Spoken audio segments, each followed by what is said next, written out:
Hi, my name is Marcia Motta. I'm the founder and president of the Bay State Animal Cooperative. I'm here today to introduce you to a cat that we've adopted named Jasmine. We saw Jasmine, and right away my daughter and her friend ran over to her, and she was purring, and she had her paw out, and she was following them around the cage as well as she could, and for some reason I instantly decided we wanted her. Though my time with Jasmine was limited as a Bay State Animal Cooperative volunteer, she was precious enough to touch my heart. She was part of a litter at a location where I was trapping. This was the second litter from this mama. She was very clever about keeping her kittens away from us humans. When I first discovered the kittens in August of 2013, they were under the homeowner's shed in the backyard, so tiny. But before we had the opportunity to take the kittens, Mama moved them. After intensive searching, we had no luck finding them anywhere. I just hoped that they were okay. She's a little skittish, but I think that's because she was feral and living on the street for a while. These cats every day is a struggle to survive. As you can see, they're exposed to the elements, to cars and wild animals, and their little shelter is just, we provide little shelters, but again, not all of them are comfortable going in it. And then she went to a foster home, and then she was in the adoption center. So even though she's been with us since May, she's still a little skittish around people she doesn't know. She was born outside, so she was outside for a few months with her mom and her sisters.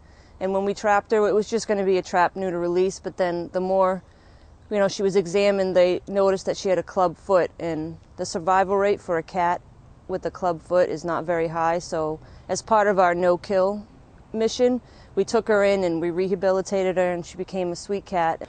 And she can be a little skittish around men, but once you're here for a while, she's fine. She'll come out and she rubs around your legs, and when the girls come home, she comes racing from wherever she is in the house, meowing and trying to get their attention to make sure they all know that she's here. And she sneaks into the bedrooms and tries to climb up on the beds with them all. And I've been shutting my bedroom door at night because she'll wake up in the morning and be scratching at my door at 5:45 looking for food and throwing herself against the door. But that's probably the most bold she gets. Otherwise, she's very gentle and she's friendly, and yeah, she's great. I'm so happy. I couldn't be happier that we were allowed to adopt her. Unfortunately, Jasmine was one of 3 kittens, and one of her paws appeared to be like a club foot. And they let us know that if we did take her, though, she had a club foot and she was going to need to have her leg amputated. So we had to discuss that, but everybody was adamant they still wanted her. And so we looked at pictures just to make sure that they wouldn't be too scared after it happened, and they were all, they were nervous, but they already felt like she was ours. So we all agreed, and we went to pick her up on a Saturday and brought her home. And they all had pictures for her ready. The paw was extremely sensitive. After seeing several orthopedics, it was determined that it would be in Jasmine's best interest to remove her leg completely. Though she was able to get around with the injured foot, it appeared that it was tender and sensitive. So we thought we would do the best thing for her and remove the leg. The community rounded up some funds to take care of the cost, which we are greatly appreciative of.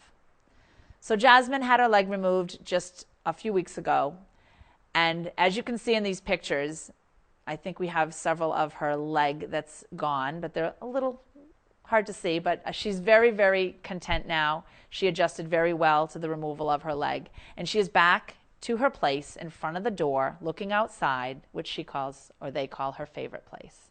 I had been looking through online at different cats, but still nothing really stood out for us, and it just happened that time when we went into the Bay State adoption, and we saw her, and instantly it was just something about her that we just all loved. And then I brought my other daughter and my son in to meet her, and they loved her, so it just seemed to work out well. And then we were lucky enough to get chosen to adopt her, so I don't know, it was just instantly we just knew she was the one.